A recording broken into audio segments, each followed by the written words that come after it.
This is for the game companies with ChatGPT assignment. I started by asking what the top gaming companies are currently. I asked it in a couple different ways just because it originally told me data from 2022, which isn't like super recent, but it turns out that's just what they have, which is fine.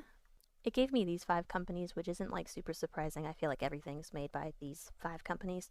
I was surprised to see Overwatch and Call of Duty in the same like company, but it turns out they just merged, so like good for them. Then I asked about the top five horror game companies, and these did kind of surprise me. I'm not like much of a horror game girl, but I've never even heard of the first three. Like I don't know, or maybe I have heard of Outlast. Now that I'm thinking about it, it looks sounds a little familiar.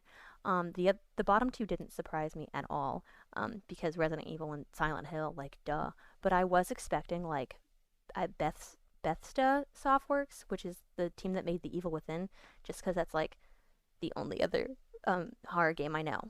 I was also surprised how like low or in the list Capcom was, just because I know that Resident Evil is like the number one zombie franchise in like the entire world, so I thought that would make it rank higher. But I guess it's not the number one horror game. Then I asked about Capcom because I may not be a horror game girl, but I am a Resident Evil girl. Love that franchise to death. I love it. And I already knew all of like kind of all the history and stuff, but like fun fact is Devil May Cry exists because of Resident Evil 4 because the original concept for Resident Evil 4 was like so big and extensive and didn't feel like the other Resident Evil games, so they scrapped it and it became Devil May Cry. So let's all say thank you to Resident Evil 4. I also wasn't really surprised by their top 5 games here. Like of course they're going to be from their like main franchises. Um wasn't surprised to see two Street Fighters on there. Everybody loves Street Fighter. I've never played Street Fighter 2, but I own Street Fighter 5.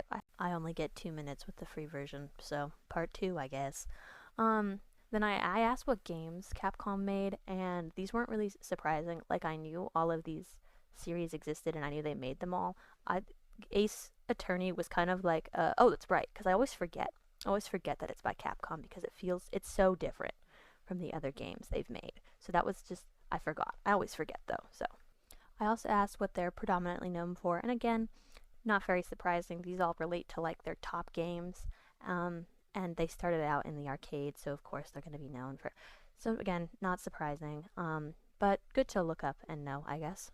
Then I looked up the notable individuals that have worked at Capcom. And this doesn't really mean much to me because I never think to look up people when I'm looking up like industries and stuff. I don't know why that these looking up the people doesn't like come to mind, but I am like intrigued, so maybe I'll do some more digging. And that was the last thing I did, so we're done.